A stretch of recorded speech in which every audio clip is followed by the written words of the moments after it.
Kalau awal orderan tuh kayak makanan gitu, order makanan di restoran. Semakin kesini tuh orderan udah aneh-aneh, kayak suruh ngejual emas, store tunai, customer order pengen mindahin risbang sama ngebetulin TV gitu. Jadi asa gimana gitu.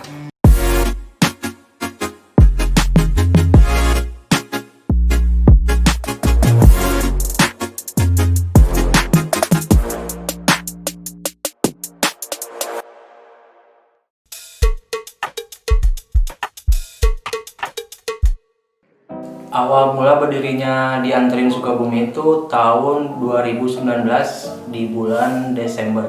Berawal dari saya waktu itu selama 3 tahun menjadi driver ojol. Nah, di saat makin kesini orderan itu semakin berkurang. Nah, saya berpikiran memanfaatkan banyak relasi. Awalnya iseng-iseng saya bikin jasa yang menyerupai ojol tersebut gitu. Nama Dianterin Sukabumi itu diambil dari nama panggilan saya Dian. Jadi orang biar gampang ingat, jadi dianterin. Jadi setiap orang manggil dianterin itu selalu ingat. Nah, dari pas awal saya mendirikan itu cuman saya doang sendiri. 2 bulan saya sendiri, semakin orderan banyak, saya ngajakin teman-teman sekitar. Sampai akhir ini alhamdulillah udah ada 27 driver. Kalau karyawan sih masih 1 orang sama admin IG doang. Saya selalu nekenin ke driver gitu. Jadi intinya mah kan kalau dalam PD gitu kepercayaan gitu. Jadi meskipun sekecil apapun itu dari pembayaran kayak gitu. Intinya mah kejujuran gitu. Saya juga selalu menekankan ke customer, orderan itu tetap masuknya ke HP admin dulu. Kalau misalnya di luar HP admin, kalau ada kendala apa-apa saya nggak tanggung jawab gitu. Kalau misalnya ke saya, kalau ada apa-apa saya yang tanggung jawab.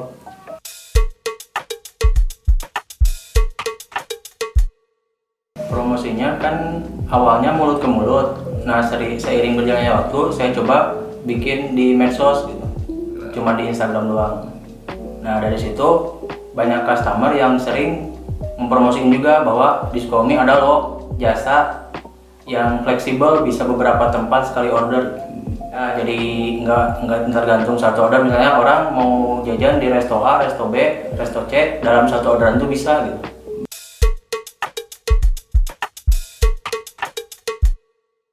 Nah, awalnya tetap orderan ke satu titik ke WA saya. Misalnya si customer mau order sama saya dikasih format orderan. Dia ngelis gitu beli apa aja. Dari saya udah deal sama customer, baru saya share di grup WA gitu. Jadi orderan ke grup WA. Nah, dari situ siapa yang duluan ngambil, sistemnya jadi duluan. Gitu. Baru nanti kalau misalnya driver A yang dapat, nah orderan tersebut saya share ke driver A gitu. Sebenarnya sih kalau sama customer udah deal dari sayanya gitu. Kalau misalnya saya sama customer nego udah deal, baru saya share. Kalau emang si customer keberatan, ya batal order gitu. Jadi pas udah masuk ke driver tuh orderan udah benar-benar deal. Nah, untuk orderan sendiri, kalau emang si driver ada budget buat belanja, sementara pakai budget driver. Nah, kalau emang budgetnya dia besar, paling saya kasih dulu dana talang. Ada pernah customer dari Bandung gitu, waktu dia order, padahal saya belum kenal gitu, cuman dia kok percaya gitu saya minta transfer dulu buat belanja gitu, buat nganterin belanjaan ke si ibunya yang ada di Sukabumi gitu. Nah, dari yang tadi saya awal bilang, dari teman-temannya itu ngerekomendasiin bahwa jasa dianterin tuh udah pasti amanah gitu. Kalau disuruh hal-hal yang urgent gitu kayak gitu.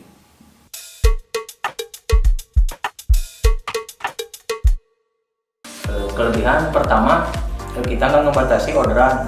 Contoh misalnya dia mau belanja 10 resto, kita sanggupin asalkan orderannya tuh memang masih wajar gitu, masih bisa ke bawah di motor atau gimana. Yang kedua, orderan tuh nggak flat di makanan aja gitu. Misalnya si customer malas ngambil uang, nggak bisa pakai jasa dianterin. Jadi awalnya kalau jasa ambil uang itu si customer transfer ke rekening admin, dari admin nanti ditransferin lagi ke si driver. Nah, si driver nganterin uang cash ke si customer.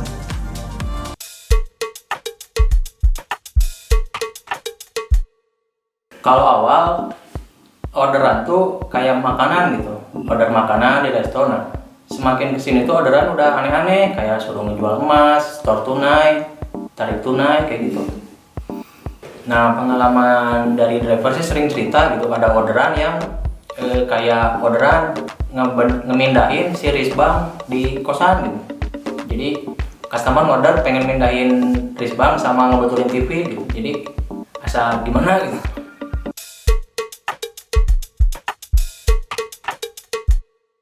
Nah, patokannya kita dari order dari ojol gitu, ngelihat dari ojol. Cuman kelebihan kita tuh yang tadi saya bilang bisa beberapa tempat dan si harga makanan tuh nggak kena up gitu. Jadi kan kalau di ojol misalnya harga ini berapa gitu, kalau kita mah kayak belanja offline gitu, hitungannya offline. Jadi nggak misalnya dia misalnya misalnya satu resto harganya sekian, 2 resto jadi ditambah enggak. Jadi kalau misalnya jaraknya berdekatan, di up-nya paling nggak terlalu besar gitu. Kalau kecuali dari resto A ke resto B itu agak jauh, baru di up-nya agak lumayan. Nah, hitungannya kita bagi hasil sistemnya, driver 85%, saya 15%. Kalau misalnya si driver satu hari pendapatannya gitu dapat 100.000, berarti si driver kebagian 85.000 di luar tips customer gitu ya. Saya sisanya 15.000 gitu.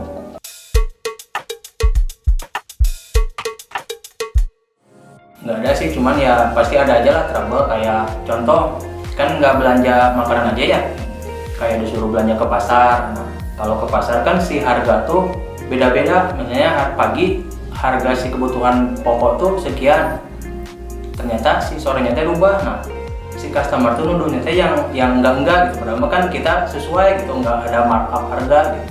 Nah, mengatasinya paling awalnya kita pakai nota. Nah, kalau misalnya si customer tetap besoknya order lagi dan yang tidak, paling kalau order ya suruh ngobrol sama yang penjualnya gitu. Kadang kan misal di pasar A dan pasar B itu harganya beda gitu, nggak bakal sama. Misal di si driver A dia ngerasa pertama gitu. Nah, di handphone saya itu belum tentu dia yang pertama. Jadi solusinya paling pas ada orderan tuh saya screenshot, jadi oh ini nih yang dapet gitu. Kendalanya pasti di jaringan gitu. Misalnya di dia pertama, di handphone saya belum tentu pertama, entah di jaringan saya yang lagi jelek atau di drivernya gitu.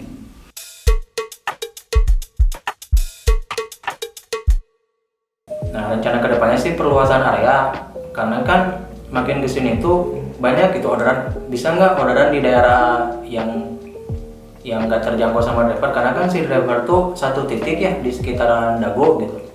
Emang kejangkau kemana-mana. Kadang orang mau order jajanan di daerah Cisaat, driver kan nggak ada daerah situ gitu. Nah, rencana sih mau perluasan.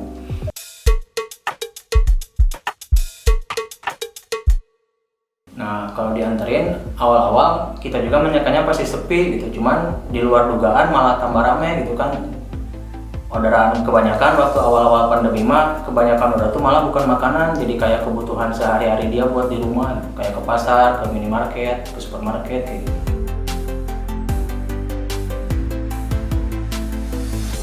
Intinya mah kita jangan banyak mengeluh dan harus banyak mencari peluang gitu, bahwa peluang itu banyak kalau kitanya ada niat buat berwirausaha gitu. Saya Arsono Krisdianto, sering dipanggil dia, dari Dianterin Sukabumi, bangga di Kabisa Fest 2020 online series. Dianterin delivery whatever you need.